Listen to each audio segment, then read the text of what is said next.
Today we will start revising another very important chapter from physics, that is force and laws of motion. Motion के concept I hope सबको अच्छे से समझ में आ गए हैं. इक्वेशंस ऑफ मोशन का भी आइडिया आप सबको ठीक से लग गया है. Force and laws of motion में हमको ज़रूरत पड़ेगी मोशन के लॉज की, इक्वेशंस की. तो अब आप देखें कि सबसे पहले तो हम इसको कैटेगराइज कर देते हैं क्योंकि रिवीजन है. ऐसे तो हम बहुत टाइम लेते हैं किसी भी चैप्टर में, लेकिन क्योंकि रिवीजन है तो हमको बहुत ज़्यादा टाइम नहीं लेना. हाँ, जो हाईलाइटेड पॉइंट्स हैं उनको पहले से रिकॉग्नाइज कर लेंगे. थोड़ा सा टाइम न्यूमेरिकल्स में ज़रूर लेंगे, लेकिन उसके अलावा बहुत ज़्यादा टाइम नहीं लेंगे रिवीजन के लिए. तो force and laws of motion को हम कैटेगराइज करते हैं कि हम पढ़ेंगे क्या क्या, इसमें क्या क्या, किन कैटेगरीज में हम इनको देखेंगे. सबसे पहली बात तो हम फोर्स की ही बात करेंगे सिर्फ. Force and laws of motion है तो फोर्स की बात करेंगे. फोर्स को डिफाइन करेंगे. डिफाइन करने के बाद हम देखेंगे कि बैलेंस्ड फोर्स कौन से होते हैं और अनबैलेंस्ड फोर्स क्या होता है. बैलेंस्ड वर्सेस अनबैलेंस्ड फोर्स का कंसेप्ट क्लियर होना चाहिए सबसे पहले. हाँ, क्योंकि हमें इस चैप्टर में यही सीखना है कि अनबैलेंस्ड फोर्स ही मोशन के लिए रिस्पॉन्सिबल होता है. External unbalanced force is responsible for any kind of motion, any change in state of motion. तो फोर्स का डेफिनेशन, फोर्स के टाइप जो छोटी क्लास में पढ़ा था, उसके बाद balance force versus unbalanced force, balanced unbalanced. जब ये बात हो जाएगी तो फिर हम बात करेंगे लॉज ऑफ मोशन की. लॉज ऑफ मोशन में क्या बात होगी? लॉज ऑफ मोशन में बात होगी law of inertia. First law of inertia, mass, inertia of motion और उसके एग्जाम्पल्स, इनर्शिया ऑफ रेस्ट और उसके example, and inertia of direction और उसके एग्जाम्पल्स. हमें इनर्शिया का मतलब, लॉ ऑफ इनर्शिया क्या है, इनर्शिया का मतलब और उसके डिफरेंट एग्जाम्पल्स देखने हैं. फिर हम बात करेंगे सेकेंड लॉ ऑफ मोशन, जिसमें हम डिराइव करेंगे F is directly proportional to ma और F is equal to ma where k is equal to proportionality constant is equal to 1 practically. तो F इक्वल टू ma का derivation कहाँ से आया? इस लॉ से आया. जो सेकेंड लॉ है जो ये बताता है कि how to quantify the external unbalanced force which is responsible for any motion, any change in the state of motion, उसको कैसे कैलकुलेट करना है. वो कैलकुलेशन का डेरिवेशन जो है वो यहीं से आया. तो यहाँ पर हम कंसेप्ट ऑफ मोमेंटम भी पढ़ते हैं. मोमेंटम, क्योंकि मोमेंटम के बारे में बात करेंगे तभी rate of change in momentum, that is external unbalanced force आएगा, तभी F इक्वल टू ma आएगा.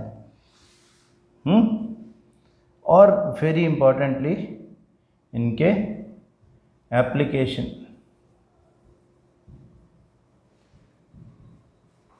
डे टू डे लाइफ में applications, F equal to ma या F equal to v minus u upon t के applications क्या हैं. Third law, action force versus reaction force. F1 equal to minus F2 and इसके examples. And with the help of this derivation of law of conservation of momentum.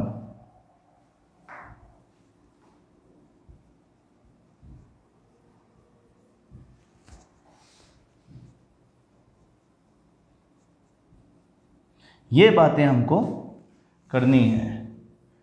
जहाँ जहाँ पर हमको numericals की गुंजाइश मिलेगी, जैसे सेकंड लॉ आपने डिराइव किया तो वहाँ पे न्यूमेरिकल्स आएंगे एप्लीकेशंस में, यहाँ पे कंजर्वेशन ऑफ मोमेंटम होगा तो न्यूमेरिकल्स आएंगे। बस इतनी सी बात है, ठीक है। तो let us start from this force, कि फोर्स को हमने डिफाइन कैसे किया। हमने कहा कि फोर्स क्या है, फोर्स इज आइदर अ पुल और अ पुश। हाँ, फोर्स जो है वो या तो पुल है या तो पुश है। फोर्स कह देने भर से हमें ये पता नहीं चलता कि मोशन हुआ कि नहीं हुआ, उसके लिए हमें फोर्स का कंडीशन स्पेसिफाई करना पड़ेगा। लेकिन आप हो सकता है मोशन ना हो लेकिन फोर्स अप्लाई कर सकते हो। जैसे आप किसी दीवार को धक्का देने लगे तो दीवार मूव थोड़ी कर रही है। हाँ, the wall is there only, you are trying to. आप एक ट्रक को धक्का देने लगे, ट्रक चलने थोड़ी लगेगा आपके धक्के से, है ना। लेकिन फिर भी आप फोर्स तो लगा रहे हो, कुछ फोर्स लगता है। तो फोर्स जो है वो बेसिकली पुश और पुल, आप उसे पुश कर रहे हो, आप उसे पुल भी कर सकते हो। आप अपनी तरफ से तो कोशिश करोगे, रिजल्ट कुछ भी हो, वो एक्चुअली काम करे ना करे, आपका फोर्स जो है उसकी वजह से कोई मोशन, कोई किसी की स्टेट ऑफ रेस्ट या स्टेट ऑफ मोशन में कोई चेंज हो ना हो, आपने फोर्स जो लगाया है वो आपके मस्कुलर फोर्स तो है ही आपका। तो फोर्स जो है वो पुल या पुश होता है। अब फोर्स जो है उसकी वजह से क्या क्या हो सकता है और फोर्सेस कितने टाइप के होते हैं, ये बात हमने छोटी क्लासेस में पढ़ी है। हमने कहा है कि फोर्स जो होता है वो दो तरह के हो सकते हैं, या तो वो होगा contact force when the body which applies the force and the body on which the force is applied both come in physical contact with each other at the time of application of force। जैसे कि हम अभी बात कर रहे थे truck को धक्का देना या वॉल को धक्का, एनीथिंग व्हेन, जब हम अपना एक कोई मैकेनिकल फोर्स लगाते हैं, मस्कुलर फोर्स लगाते हैं, तो हमारा उस पर्टिकुलर ऑब्जेक्ट जिस पर फोर्स लगाया जाना है उसके फिजिकल कांटेक्ट में होना ज़रूरी है। नहीं तो कांटेक्ट ही नहीं होगा तो फोर्स अप्लाई नहीं हो पाएगा। तो कांटेक्ट फोर्स में दोनों ऑब्जेक्ट, जो फोर्स अप्लाई कर रहा है और दूसरा जिस पर फोर्स अप्लाई हो रहा है, दोनों का फिजिकल कांटेक्ट में होना ज़रूरी है, तभी ये पुश या पुल अप्लाई हो पाएगा। कांटेक्ट फोर्स के एग्जांपल्स क्या क्या हो सकते हैं। एक एग्जांपल तो हमारा मस्कुलर फोर्स है, इसको हम मैकेनिकल फोर्स भी बोल सकते हैं, और दूसरा हमारा फ्रिक्शन है। छोटी क्लास में फ्रिक्शन के बारे में पढ़ा है ना। फ्रिक्शन क्या होता है, when two surfaces are in contact with each other and start sliding over each other या रोलिंग ओवर ईच अदर। हाँ, ऐसी कंडीशन में जो उन दो सरफेसेस के बीच में इर्रेगुलरिटीज़ होती हैं, उन इर्रेगुलरिटीज़ के बीच में इंटरलॉकिंग हो जाता है and as a result of that interlocking between the irregularities of the two surfaces, a force is applied which is always in the opposite direction of the motion। यानी कि मोशन अगर इस डायरेक्शन में है तो ये अप्लाइड फोर्स उस direction में लग रहा है तो ये अपोजिट डायरेक्शन में लगेगा। लेकिन फिलहाल ये हमारा मुद्दा नहीं है। फिलहाल ये है कि ये एग्जाम्पल है एक कॉन्टैक्ट फोर्स का। फोर्स ऑफ फ्रिक्शन के लिए दो सरफेसेस का कॉन्टैक्ट में आना ज़रूरी है। फ्रिक्शन को मिनिमाइज़ करना है तो दोनों के कांटेक्ट को मिनिमाइज़ किया जाता है, उनके बीच में ल्यूब्रिकेंट डाला जा सकता है। कोई भी फ्रिक्शन बस्टर, चाहे वो पाउडर हो चाहे ल्यूब्रिकेंट हो, कुछ भी हो, इनके बीच में रखा जा सकता है। Non contact forces, when for the application of force the objects need not to come in direct physical contact with each other. For example, gravitation,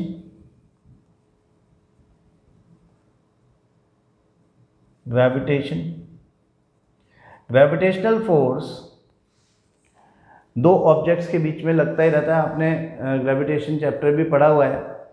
दो ऑब्जेक्ट्स के बीच में लगने वाला फोर्स है। Objects are never in direct contact with each other, वो एक दूसरे को अट्रैक्ट कर रहे हैं फ्रॉम अ डिस्टेंस d, और दोनों के मासेस का जो प्रोडक्ट है that is directly proportional to the force applied. हाँ, दोनों के बीच का जो डिस्टेंस है उसका स्क्वायर का इन्वर्सली प्रोपोर्शनल है फोर्स अप्लाइड। तो इस फोर्स ऑफ ग्रेविटेशन के लिए दो ऑब्जेक्ट्स के कांटेक्ट में आना ज़रूरी नहीं है। अर्थ हर उस ऑब्जेक्ट को अपनी सरफेस, अपने सेंटर की तरफ खींच रही है जो उसके आसपास है। कोई 50 फ्लोर की बिल्डिंग से जंप मारेगा तो ऊपर नहीं उड़ेगा, नीचे गिरेगा, क्योंकि अर्थ उसको खींच रही है। जबकि वो अर्थ के डायरेक्ट कांटेक्ट में नहीं है, दूर से ही खींच रही है, नॉन कांटेक्ट फोर्स है। अर्थ मून को खींच रही है, मून अर्थ को खींच रहा है, नॉन कांटेक्ट फोर्स है, ग्रेविटेशनल फोर्स है। Force of a magnet, magnetic force. 10th class में आप डिटेल में पढ़ोगे मैग्नेट्स के बारे में। मैग्नेटिक फोर्स, दो मैग्नेट्स के बीच में लगने वाला रिपल्शन या अट्रैक्शन, नॉन कांटेक्ट फोर्स है। मैग्नेट्स को आपस में कांटेक्ट में आने की ज़रूरत नहीं है for the application of force. जब वो फोर्स एप्लीकेशन में आता है तब वो आपस में चिपक जाती है, then they come in contact after application of force. हाँ, और वो भी तब जब अट्रैक्शन हो। अगर अट्रैक्शन नहीं होगा, रिपल्शन होगा, तो they will not come in contact ever. दूसरी बात कि मैग्नेट आयरन के आर्टिकल्स को भी अपनी तरफ, फेरोमैग्नेटिक सब्सटेंसेस को भी अपनी तरफ खींचता है, तो वो भी मैग्नेटिक फोर्स है। कांटेक्ट में आने की ज़रूरत नहीं है ऑब्जेक्ट्स को। Number 3, electrostatic force.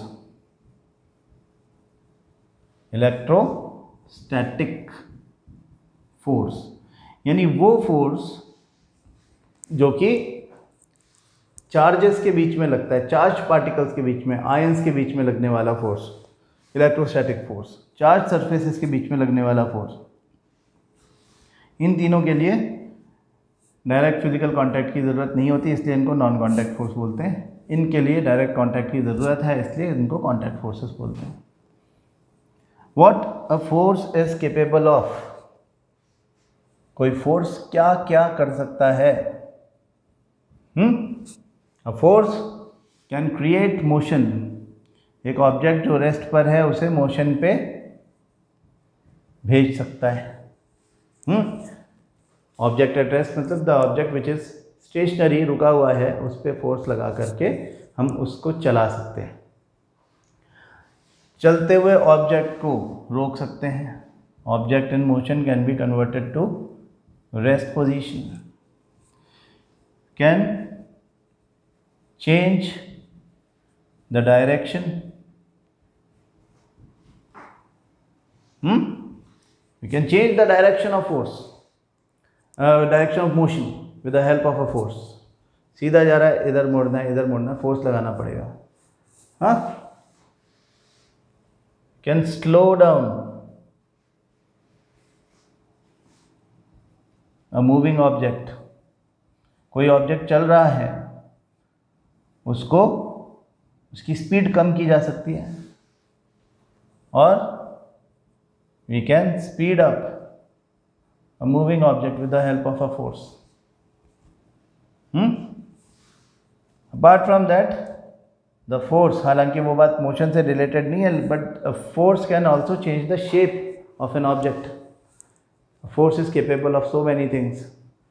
हमारे लिए यहाँ पर केवल मोशन के लिए हम इसको समझने की कोशिश कर रहे हैं, तो हमारा फोकस है these two types of relationship, balance forces versus unbalance forces.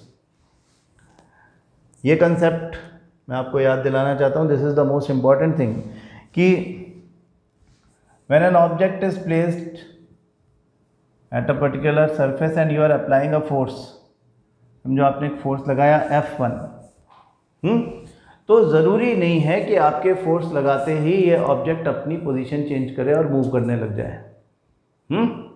आप सोच रहे होगे कि नहीं हम तो चला देंगे, तो आपके दिमाग में छोटे मोटे ऑब्जेक्ट हैं, आपको लग रहा है एक लकड़ी का टुकड़ा है या कोई भी चीज़, पत्थर का टुकड़ा है, हम उसे धक्का देंगे और वो चलने लग जाएगा। लेकिन मान लो ये लकड़ी का टुकड़ा या पत्थर का टुकड़ा जो भी है ये बहुत ही बड़ा है, huge, it is a huge rock, can you move it? No, you require something else. In other words we can say you require more force to move it. आप इसे इतना आसानी से मूव नहीं कर सकते अगर ये बहुत भारी है तो. सिंपल लैंग्वेज में बोले, अगर ये बहुत भारी है तो आप इसे मूव शायद ना कर पाओ. कई लोग लगेंगे या कोई स्पेशल टाइप का कुछ इक्विपमेंट यूज़ करना पड़ेगा, जैसे हम वो JCB वगैरह यूज़ करते हैं, कुछ बुलडोजर टाइप का कुछ यूज़ करते हैं. तो फोर्स जब एक ऐसे ऑब्जेक्ट पे लग रहा है जिसको हम हिला नहीं पा रहे हैं, उस समय भी हमने फोर्स तो लगाया ही हुआ है उसके ऊपर. इस पर एक ऑपोजिट डायरेक्शन में फोर्स लगता है. ये एक फोर्स ऑफ फ्रिक्शन है जो कि between the two surfaces, surface of the object and the surface of the plane at which it is situated, उन दोनों के बीच में लगने वाला फोर्स है, जो कि इनकी अनइवननेस के बीच में, सरफेसेस की अनइवननेस के बीच में इंटरलॉकिंग की वजह से लगता है. And that is always in the opposite direction of the applied force, the force applied to create motion in an object which is at rest. तो ये ऑब्जेक्ट रेस्ट है, इसको मोशन में लाने के लिए जो फोर्स लगाया जा रहा है वो F1 है. तो F2 जो फ्रिक्शन है वो ऑपोजिट डायरेक्शन में लगेगा. ये अभी इसी पोजीशन पे ऑब्जेक्ट रखा रहेगा. ये ऑब्जेक्ट जो है this is object at rest. तो एट इट्स रेस्टिंग पोजीशन ये F2 जो है इसको हम स्टैटिक फ्रिक्शन बोलते हैं. Static friction in the opposite direction of the applied force static friction लग रहा है. क्या होगा? F1 equal to F2 where F1 and F2 are equal in magnitude but opposite in direction. Bracket में याद करके लिख लो, दिमाग में बिठा लो, applied on the same object. क्या कंडीशंस हैं? F1 the force which is applied on an object at rest in forward direction. F2 force of friction which is actually called as static friction applied on the same object in the opposite direction having same magnitude. तो F1 और F2 इस position में balanced forces होंगे. एक ही object पर लगने वाले दो फोर्सेस जो अलग अलग डायरेक्शन में एक दूसरे के एग्जैक्ट ऑपोजिट डायरेक्शन में लगते हैं, लेकिन दोनों का मैग्नीट्यूड सेम रहता है. तो F1 is equal to minus F2 applied on the same object balance forces होते हैं. Applied on the same object पे खास फोकस होना चाहिए, क्योंकि अगर ये F1 और F2 हैं और अलग अलग ऑब्जेक्ट पे लग रहे हैं तो फिर ये बैलेंस फोर्सेस नहीं हैं. ये दोनों अलग अलग एक्सटर्नल अनबैलेंस फोर्स हैं. थर्ड लॉ के टाइम में इसके बारे में बात करेंगे. ठीक है, फिर इन दोनों का नाम हो जाएगा action reaction. Let me clear, F1 and F2 are not action and reaction force in this case. ये दोनों बैलेंस फोर्सेज हैं. Action and reaction forces external unbalance forces होते हैं जो अलग अलग ऑब्जेक्ट पे लगते हैं. ये दोनों सेम ही ऑब्जेक्ट पे लग रहे हैं. This difference requires to be understood because F1 equal to minus F2 जो है वो थर्ड लॉ डिस्क्राइब करते समय भी लिखा जाता है. ये थर्ड लॉ नहीं है. This is not third law. F1 equal to minus F2 every action has an equal and opposite reaction हम बोलते हैं, वो अलग बात है. वहाँ पे ये दोनों अलग अलग ऑब्जेक्ट्स पे लग रहे थे, यहाँ पे ये दोनों सेम ऑब्जेक्ट पे लग रहे हैं, इसलिए बैलेंस फोर्सेस है. इस बात को कभी मत भूलना, इसलिए बार बार बोल रहा हूँ, क्योंकि ये बात अगर याद नहीं रहती तो फिर बड़ा कन्फ्यूज़न शुरू हो जाता है और हम अक्सर कमज़ोर जानकारी के साथ 11th क्लास में पहुँचते हैं, है ना. आप सोच रहे होगे हम तो 9th में 11th में कहाँ, तो 9th के बाद 10th आएगा तो 10th में ये सब नहीं पढ़ोगे. है ना। जितना भी हमारा काइनेमेटिक्स है वो सब हम 9th में पढ़ के जाते हैं, और फिर 9th में जो पढ़ा हुआ है वही फंडामेंटल यूज़ किया जाता है 11th क्लास पढ़ाने के लिए। जो लोग साइंस लेंगे उनके लिए बड़ा इंपॉर्टेंट है कि ये कंसेप्ट यहाँ से स्ट्रॉन्ग बना के जाओ, सिर्फ क्लियर करके नहीं, स्ट्रॉन्ग बना के जाओ। फिजिक्स को अपनी स्ट्रेंथ बनाओ अगर आगे जा करके बड़े एग्जाम्स क्लियर करने हैं तो। अगर फिजिक्स किसी की वीक रह गई तो बड़ा एग्ज़ाम हमेशा मुश्किल से क्लियर होता है या नहीं क्लियर होता। अगर आपने डॉक्टर बनना है, इंजीनियर बनना है, IIT जाना है, एम्स जाना है, फिजिक्स आपका 9th क्लास में बहुत मजबूत होना चाहिए, खास करके ये वाले चैप्टर्स। तो देखो हम कह रहे हैं कि ये दोनों फोर्सेस तो एक दूसरे के बराबर हैं, ऑपोजिट डायरेक्शन में हैं, लेकिन सेम ऑब्जेक्ट पे लग रहे हैं। ये दोनों बैलेंस फोर्सेस हैं। अब क्या हो अगर एक दूसरा ऑब्जेक्ट लें, उन पर सिमिलरली वैसा ही फोर्स एक F1 इस तरफ लग रहा है, इस तरफ F2 लग रहा है। F1 को हम जब बढ़ाते हैं तो F2 भी बढ़ता है up to a certain limit. जैसे जैसे F1 बढ़ेगा वैसे वैसे F2 बढ़ेगा और F1 equal to minus F2 होता रहेगा। बट एक ऐसा पॉइंट आएगा जब F1 will become greater than F2। अब ये दोनों बराबर नहीं रहे। When F1 has become greater than F2 तो फिर the object will start moving in the direction of the greater force, and greater force in this case is F1। आप धक्का लगा रहे हो, सामने वाली चीज़ हिल नहीं रही, लेकिन एक लिमिट के बाद वो हिलने लग जाएगी। आपने इतना फोर्स लगा दिया कि यू हैव ओवरकम F2। जो स्टैटिक फ्रिक्शन को आप ओवरकम कर जाओगे फोर्स लगा करके, तो फिर वो मूव करेगा। It will move in the direction of the force with greater magnitude. F1 has greater magnitude as compare to F2, तो ये F1 की डायरेक्शन में मूव करने लग जाएगा। अब ये बैलेंस फोर्सेस हैं क्या? Now F1 is not equal to F2। F1 F2 अब बराबर नहीं है, F1 is greater than F2, तो ये बैलेंस फोर्सेस नहीं कहलाएंगे ना। अब क्या बोलेंगे इनको? We will call it unbalance force.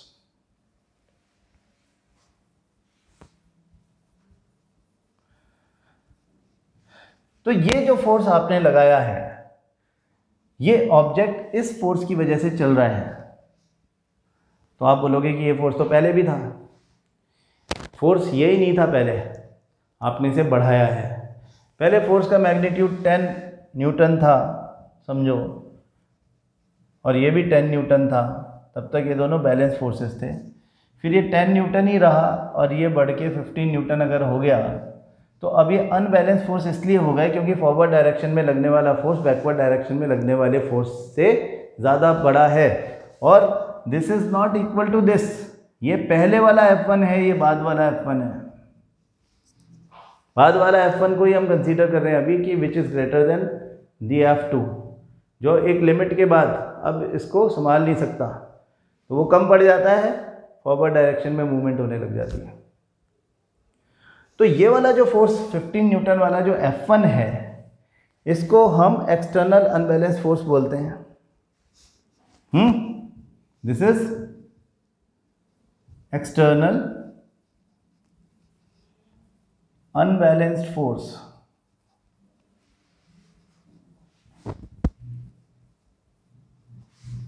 F1।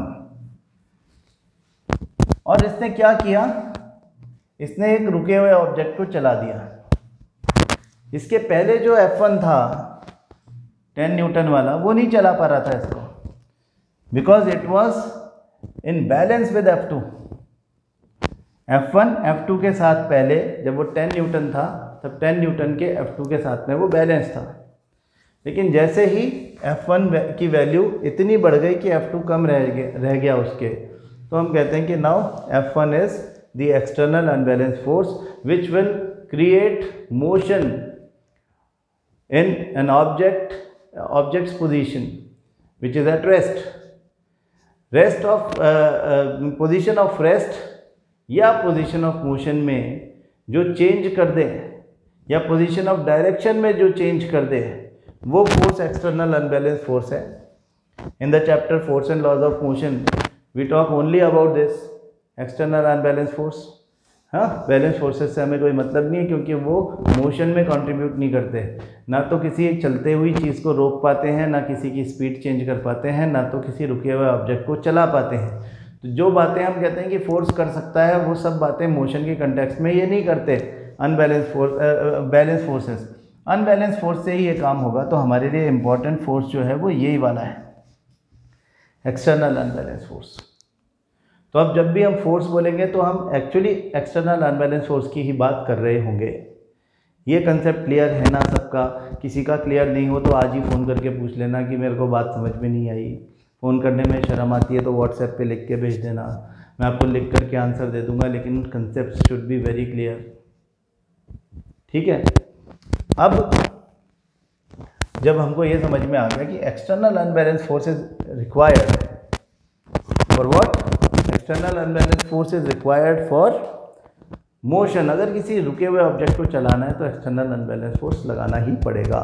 ये कंसेप्ट हमको यहाँ पे क्लियर हो गया। इस बात को न्यूटन ने समझाया with the help of Newton's laws of motion.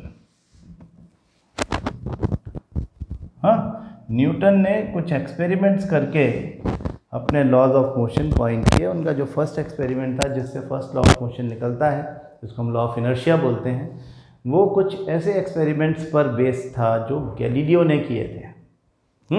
Galileo के कुछ एक्सपेरिमेंट्स से गैलीलियो ने अपने एक्सपेरिमेंट्स किए और उस एक्सपेरिमेंट्स की बेसिस पर न्यूटन ने first law of motion coin किया। क्या कहा न्यूटन ने? This is first law. First law को एलाबोरेट करने के लिए न्यूटन ने कहा कि if N object is at rest it will stay at rest. अगर कोई ऑब्जेक्ट रुका हुआ है तो वो रुका हुआ ही रहेगा।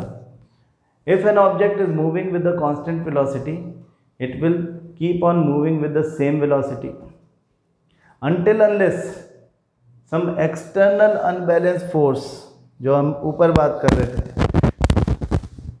some external unbalanced force is applied on it। अगर कोई ऑब्जेक्ट चल रहा है किसी फ्रिक्शनलेस सरफेस पर, कोई सरफेस एक्चुअली फ्रिक्शनलेस नहीं होती है, फ्रिक्शन तो होता ही है, लेकिन हमने अज्यूम कर लिया कि कोई ऐसी सरफेस है जो फ्रिक्शनलेस है, तो अगर कोई ऑब्जेक्ट फ्रिक्शनलेस सरफेस पर चल रहा है तो कभी नहीं रुकेगा। It will keep on moving always. रुकता क्यों है? क्योंकि एक external unbalance force in the backward direction उस पर लगता है, जिसको हम सरफेस का प्रोवाइड किया गया फ्रिक्शन बोल सकते हैं। एयर का फ्रिक्शन भी हो सकता है, वाटर में ज़्यादा तो वाटर का भी फ्रिक्शन हो सकता है। मतलब अपने सराउंडिंग्स का, अपने एटमॉस्फेयर का जो फोर्स है ऑपोजिट डायरेक्शन में, जो अपोज कर रहा है मोशन को, वो external unbalance force in backward direction, जिसको हम रिटार्डिंग फोर्स भी बोल सकते हैं। आगे इसके बारे में बात करेंगे। तो जो laws, first law of motion जो है, जिसको लॉ ऑफ इनर्शिया भी बोलते हैं, वो कहता है कि अगर कोई ऑब्जेक्ट रेस्ट पर है तो रेस्ट पर ही रहेगा। अगर वो कांस्टेंट वेलोसिटी से चल रहा है यानी यूनिफॉर्म मोशन कर रहा है तो वो यूनिफॉर्म मोशन ही करता रहेगा until unless some external unbalanced force is applied on it। तो इस बात को समझने के लिए गैलीलियो के एक्सपेरिमेंट को थोड़ा सा समझ लें कि गैलीलियो ने क्या किया था। इंक्लाइंड प्लेन्स का एक्सपेरिमेंट किया था। एक तरफ से उन्होंने एक बॉल मूव की, हाँ समझो ये बॉल जिस जगह से मूव की जा रही है सरफेस से, उसकी हाइट h है। जब इसको छोड़ देते हैं तो it rolls, reaches this place and then reaches this place. ये कितना भी बड़ा रास्ता हो, ये उतनी ही हाइट तक जाएगा जितनी हाइट से छोड़ा गया है, और उसके बाद फिर वो वापस आ जाएगा। ठीक है, अगर इस स्लोप को बढ़ा दिया जाए, इसे थोड़ा सा, प्लेन को थोड़ा सा और इंक्लाइंड कर दिया जाए, तो इस बार उसको सेम हाइट तक पहुंचने के लिए ज़्यादा डिस्टेंस चलना पड़ेगा। इसी हाइट तक पहुंचने के लिए उसको ज़्यादा डिस्टेंस चलना पड़ेगा। अभी ये सेम हाइट पर है, इसको और ज़्यादा इंक्लाइन कर दें तो इसको इस हाइट तक पहुंचने के लिए यहाँ तक चलना पड़ सकता है। ज़्यादा दूर चल रहा है, ये ज़्यादा डिस्टेंस ट्रेवल्ड, ये कम डिस्टेंस, ये और भी कम डिस्टेंस ट्रेवल्ड। सेम हाइट से छोड़ रहे हैं, ऐसा भी नहीं कोई धक्का दे रहे हो यहाँ पे ज़्यादा तेज जाएगा ज़्यादा दूर तक जाएगा। गैलीलियो का एक्सपेरिमेंट है। तो गैलीलियो अब आप देखो कितनी दूर जाएगा, यहाँ चला जाएगा इस जगह के करीब। समझ में आ रही है बात आपको? दूरी बढ़ती जा रही है, ज़्यादा ये कम चला है, ये और ज़्यादा चला है, बहुत ज़्यादा चला है, बहुत ज़्यादा चला है। तो गैलीलियो कहता है कि अगर हम इसको एक फ्रिक्शनलेस सरफेस पर ऐसे रख दें सीधा, ये तो टेढ़ा मेढ़ा हो गया थोड़ा, है ना, तो इस वाले को हटाते हैं और इसको सीधा एक प्लेन बनाते हैं, ऐसा सीधा, तो क्या होगा?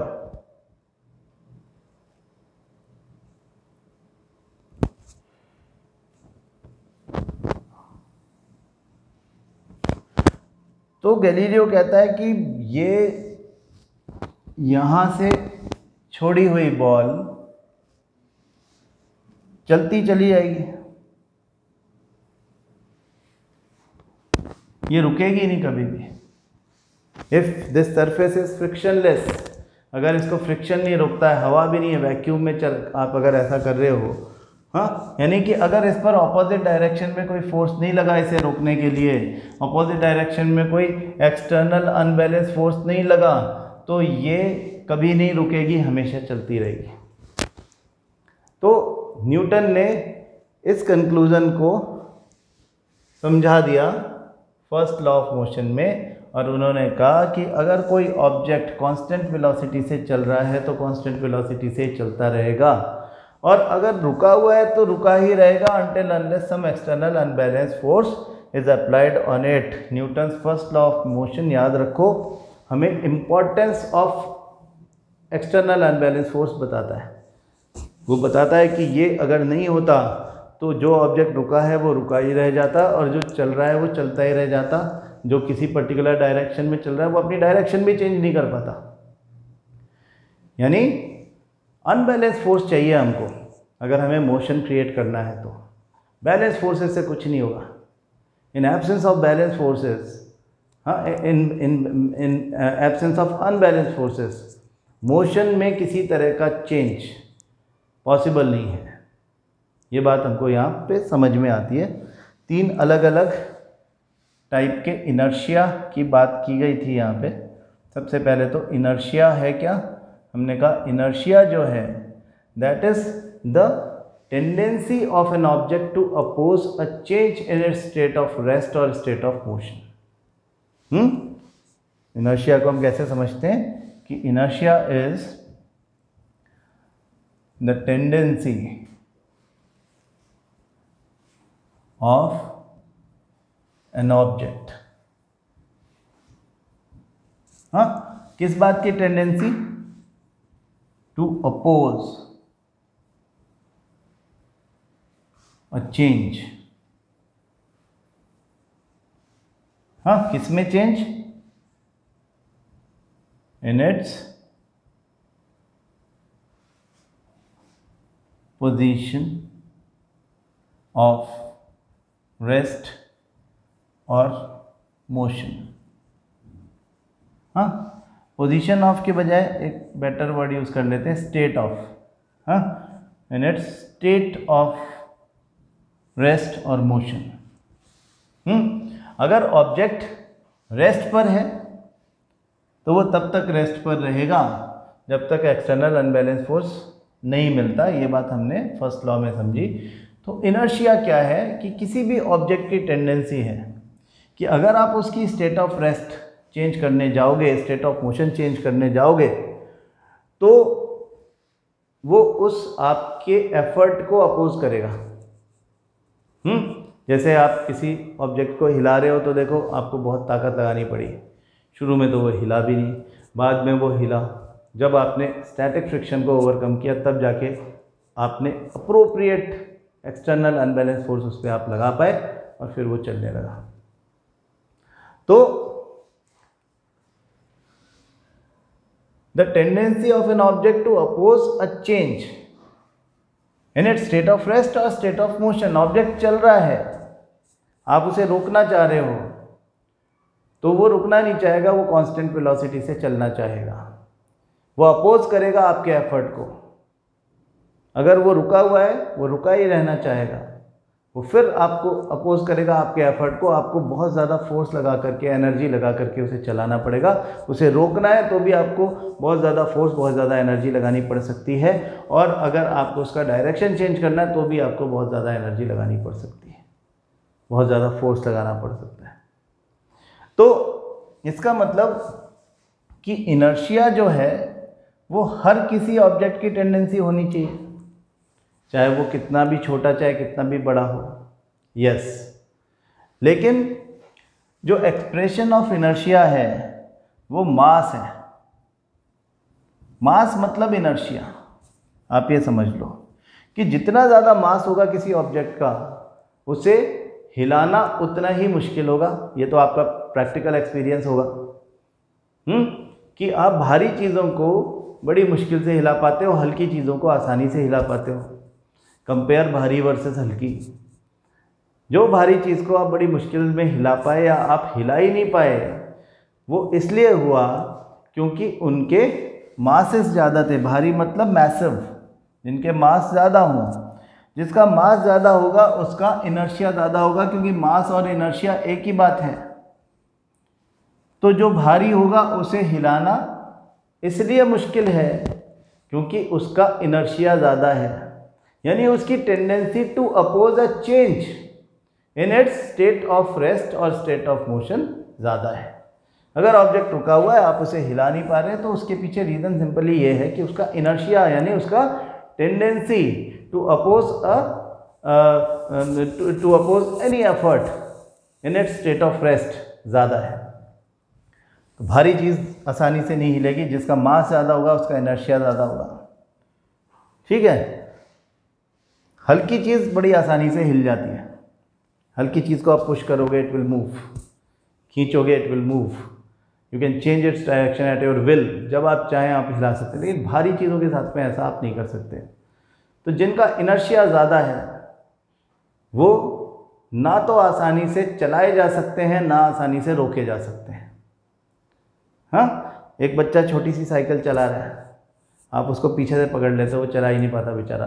आप बड़े खुश होते हो कि अरे रोक दिया मैंने तो। अब अपने आप को द ग्रेट खली जैसा महसूस करने लगते हो कि मैं तो ऐसे पकड़ता हूँ, ये तो हिल ही नहीं पाता। हाँ, क्यों? क्योंकि उसका मास कम है। आप ये इसलिए कर पाए क्योंकि उसका इनर्शिया कम है। वो जिस भी स्पीड से चल रहा था उसका कुछ इनर्शिया ऑफ मोशन था, अभी आपने उसको रोक दिया है, अब वो रेस्ट पर आ गया है। अब उसे आप वापस चलाना चाहते हो तो भी उतना ही इनर्शिया ऑफ रेस्ट भी होगा। आपको उसे चलाने में भी कुछ एफर्ट करना पड़ेगा, एक्सटर्नल अनबैलेंस फोर्स लगाना पड़ेगा, जैसे उसे रोकने में आपको एक एक्सटर्नल अनबैलेंस फोर्स लगाना पड़ा। अब आप इसे धक्का दे करके इसकी साइकिल को, छोटी सी जो ट्राइसिकल है उसको आप पुश करके बड़ी आसानी से चला सकते हो, because you do not require a great force to move a tricycle with very less mass, including its driver, जो उसमें बच्चा बैठा हुआ है, उसको मिला करके भी बहुत ज़्यादा उसका मास नहीं है। मास कम है मतलब इनर्शिया कम है, मास ज़्यादा है मतलब इनर्शिया ज़्यादा है। भारी चीज़ में इनर्शिया ज़्यादा होगा हर चीज़ के लिए, चलने के लिए भी, रुकने के लिए भी और डायरेक्शन बदलने के लिए भी। हर चीज़ के लिए इनर्शिया ज़्यादा होगा, और इनर्शिया का मतलब अब आपको समझ में आ गया। तो हम कहते हैं कि भाई inertia can be of 3 types. Inertia of rest, when an object is at rest it will stay at rest. Inertia of motion, when the object moves with a constant velocity, It keeps on moving with the same velocity until unless some external unbalanced force is applied on it. तो inertia of motion, inertia of direction भी होता है। अब हमें इन सब के examples पता होने चाहिए। इनर्शिया ऑफ रेस्ट के एग्जाम्पल, सोचो हमने क्या क्या एग्जाम्पल्स देखे इनर्शिया ऑफ रेस्ट के। बहुत सारे एग्जाम्पल्स हैं कि जब हम किसी स्टिक से किसी गद्दे पर या किसी सोफ़ा पर ब्लो करते हैं, हिट करते हैं, तो डस्ट पार्टिकल्स क्यों उड़ने लगते हैं हवा में। हाँ, जब आप किसी चद्दर को, किसी कंबल को लकड़ी से पीटते हो साफ़ करने के लिए, क्या होगा, उसका जो inertia of rest of the dust particles है, उसकी वजह से डस्ट पार्टिकल्स तो अपनी जगह पे रहना चाहेंगे। आपने डस्ट पार्टिकल्स को हिट नहीं किया, आपने हिट किया, फोर्स लगाया आपने on the blanket. So the blanket will move along the stick, but the loosely connected to blanket dust particles will get detached from it. They will show the inertia of rest. Dust particles यहाँ पर inertia of rest show कर रहे हैं, वो हवा में float करने लग जाएंगे, धीरे धीरे इधर उधर सेटल होने लग जाएंगे, लेकिन वो ब्लैंकेट से अलग हो गए। एक एग्जाम्पल है, बारिश हुई है, लीव्स के ऊपर छोटी छोटी ड्रॉपलेट्स पड़ी हुई हैं, आप जाके पेड़ को हिला दोगे, वो ड्रॉपलेट्स गिरेंगी और पेड़ के नीचे खड़े हुए लोग भीग जाएंगे। क्यों? Inertia of rest displayed by the droplets, जो कि loosely connected to the leaves थी। आपने फोर्स पेड़ पर लगाया, पेड़ के साथ में जो लीव्स थी वो भी मूव करी, लेकिन ड्रॉपलेट्स ने इनर्शिया ऑफ रेस्ट शो किया। इसी तरह का एग्जाम्पल है कि एक ऐसा ट्री जिसकी जो लीव्स हैं वो पूरी तरह से अभी विल्टिंग की पोजीशन में आ गई हैं, तो आप जब उसको हिलाते हो या तेज़ हवा चलती है तो भी वो गिर जाते हैं। हाँ, वो इसलिए गिर जाते हैं क्योंकि अब वो बहुत लूजली कनेक्टेड हो गए हैं। आप मूव करते हो, झटका देते हो तो ज़्यादा गिरते हैं, हवा चलती है तो एक दो तब भी गिरते रहते हैं, लेकिन आपने जब मूव किया, आपने उसे पुश किया, उस पर फोर्स लगाया, तो क्या हुआ, तो जो ये लीव्स जो थे वो इनर्शिया ऑफ रेस्ट शो कर रहे थे, वो अपनी जगह पे रहे और ब्रांच जो थी वो दूर चली गई, क्योंकि दोनों के बीच में अटैचमेंट कम था, फोर्स कम था, इसलिए आसानी से टूट गया। तो ये जो एग्जांपल्स हम देखते हैं rest, inertia of rest, inertia of motion, inertia of direction के, कल इन सब के बारे में एक बार जल्दी बात कर लेंगे और फिर सेकेंड लॉ ऑफ मोशन की बात करेंगे। आप अपनी बुक में up to first law of motion जो कुछ भी लिखा हुआ है इंक्लूडिंग गैलीलियोज एक्सपेरिमेंट, वो सारा अच्छे से पढ़ डालो। तो जिससे हम जब सेकेंड लॉ की बात करेंगे, हमने कहा कि हम first law second law laws की बात करेंगे, तो लॉज में हमने कहा कि जो लॉज ऑफ मोशन है,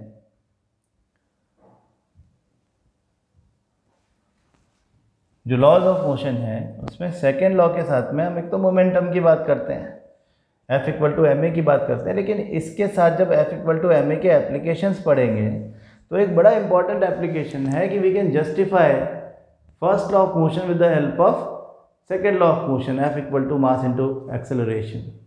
कैसे, वो बात कल करेंगे। ठीक है, थैंक यू सो मच।